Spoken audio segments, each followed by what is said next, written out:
Binasag ni Bella Padilla ang kanyang katahimikan matapos ang masakit na pagtataksil. Ano nga ba ang nangyari kay Bella Padilla?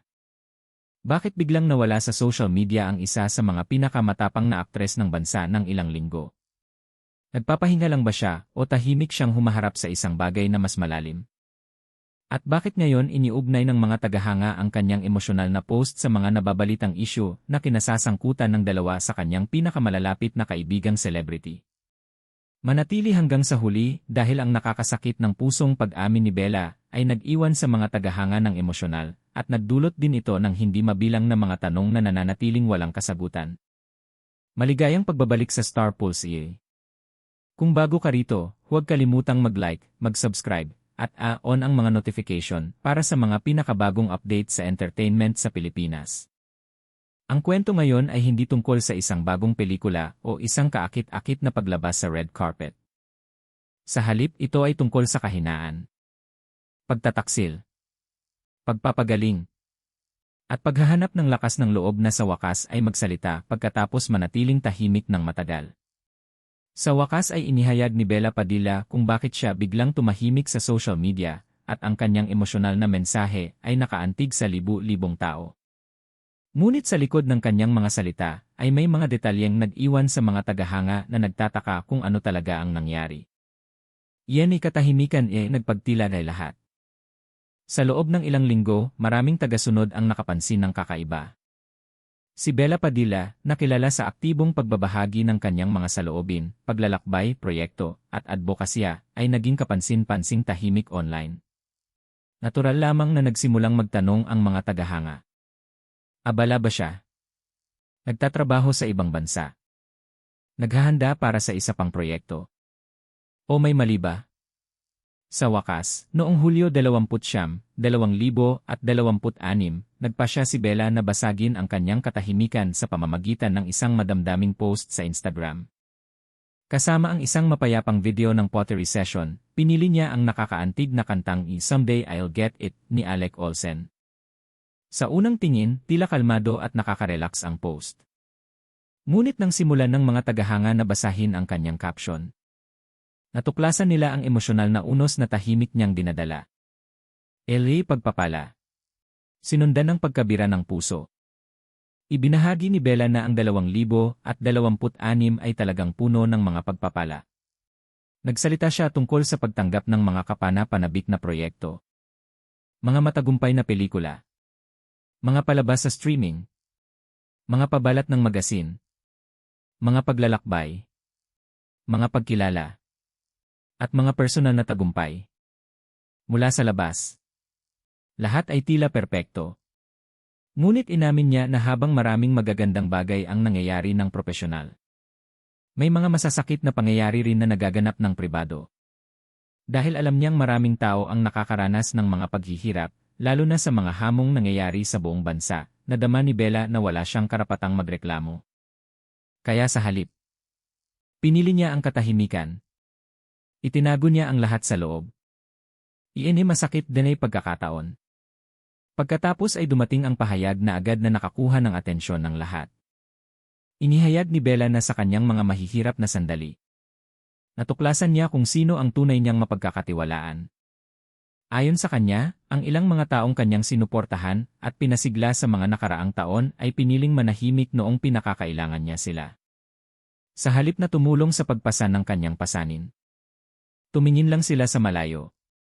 Nang hindi binabanggit ang anumang pangalan o mga partikular na insidente, inamin ni Bella na ang pagtanggap sa katotohanan ito ay lubhang masakit. Ibinahagi rin niya ang isang bagay na mas personal. Napagtanto niya na ang mga emosyonal na sugat mula sa kanyang pagkabata ay muling lumilitaw. Sa pagkakataong ito, ang mga masasakit na karanasang iyon ay nagbalakayo bilang pag-aalaga at pagmamahal. Ang kanyang mga salita ay lubos na tumatatak sa hindi mabilang na mga tagasunod na nakaranas ng mga katulad na pagkabigo sa pagkakaibigan at mga relasyon. Paghanap muli ay kanyang boses. Sa kabila ng lahat ng kanyang pinagdaanan, may sinabi si Bella na isang makapangyarihan. Nagsimula na siyang muling mahanap ang kanyang boses. Para sa isang taong gumugol ng halos buong buhay niya sa pagsisikap na maging matyaga, maunawain, at matulungin. Hindi madali ang pagsasalita. Inisip niya na kapag nasanay ang mga tao sa iyong katahimikan, nagiging hindi sila komportable sa sandaling sa wakas ay sabihin mo, tama na. Minsan, ang simpleng pagtatanggol sa iyong sarili ay maaaring makasakit sa mismong mga taong sanhi ng iyong sakit. Ito ay isang paalala na ang pagtatakda ng mga hangganan ay kadalasang nagbabago sa kung paano tumutugon ang iba. Isang mensahe para dahil nasasaktan.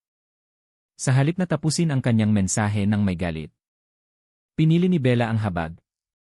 Hinikayat niya ang sinumang nakakaranas ng mga katulad na pakikibaka na huwag matakot na gamitin ang kanilang boses.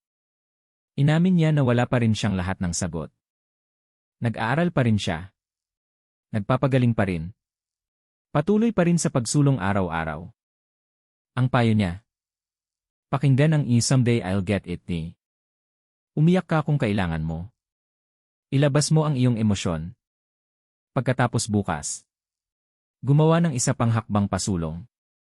Dahil ang paggaling ay hindi nangyayari sa isang iglap. Iyan ni LA bisang-bisang sinunod. Hindi nagtagal matapos ang madamdaming post ni Bella. Nagsimulang kumalat ang mga haka-haka online. Nagsimulang magtaka ang ilang netizens kung ang kanyang mensahe ay may kinalaman sa mga nababalitang hindi pagkakaunawaan na kinasasangkutan ng malalapit na kaibigang sina Kim Chiu at Angelica Panganiban. Naiulat na nagsimula ang haka-haka matapos magbahagi si Angelica ng isang carousel post na nagtatampok ng mga di malilimutang sandali mula sa nakalipas na 6 na buwan. Napansin ng mga tagahanga ang ilang magagandang larawan na nagtatampok kay Kim. Gayunpaman, wala si Bella sa mga ibinahaging larawan. Mabilis na napansin ng mga taga-suporta ng trio, kilala bilang ang Becky, ang pagkawala ng presensya. Itinuro rin ng iba na hindi hayagang binati ni Kim si Bella sa kanyang kaarawan ngayong taon, isang bagay na sinasabi ng mga tagahanga na palagi ang nangyayari sa mga nakaraang taon. Samantala, binati ni Bella si Kim pagkatapos ng kaarawan ni Kim, bagamat napansin ng ilang tagahanga na hindi nakatag si Kim sa post at hindi ito hayagang nag-react dito. Ang mga obserbasyong ito ay lalong nagpalala ng haka-haka online. Mahahalagang katotohanan. Gayunpaman, mahalagang bigyang diin ang isang bagay. Sa ngayon, wala pa sa 3 aktres, sina Bella Padilla, Kim Chiu, o Angelica Panganiban, ang nagkumpirma ng anumang hindi pagkakaunawaan o hindi pagkakaunawaan.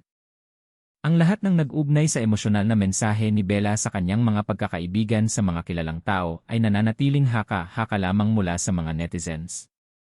Kung walang mga opisyal na pahayag, walang maaaring maging konklusyon.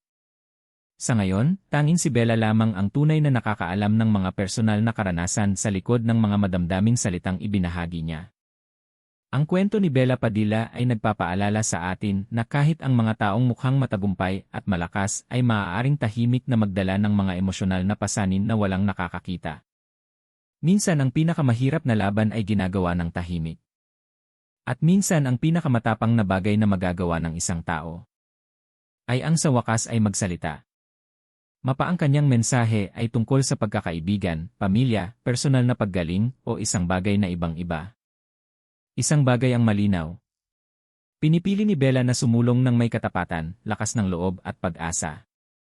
At marahil iyon ang simula ng isang mas matibay na kabanata sa kanyang buhay. Ano ang iyong mga saloobin sa emosyonal na pagbubunyag ni Bella Padilla? Sa tingin mo ba ang kanyang mensahe ay tungkol lamang sa personal na paggaling o naniniwala ka ba na ang mga chismis online ay pinalalaki ng labis? Ibahagi ang iyong magalang na opinyon sa mga komento sa ibaba. Kung nagustuhan mo ang update na ito, huwag kalimutang i-like ang video na ito, mag-subscribe sa channel, at pindutin ang notification bell para hindi mo makaligtaan ang mga pinakabagong balita sa entertainment sa Pilipinas. Salamat sa panonood at magkita tayo sa susunod na video.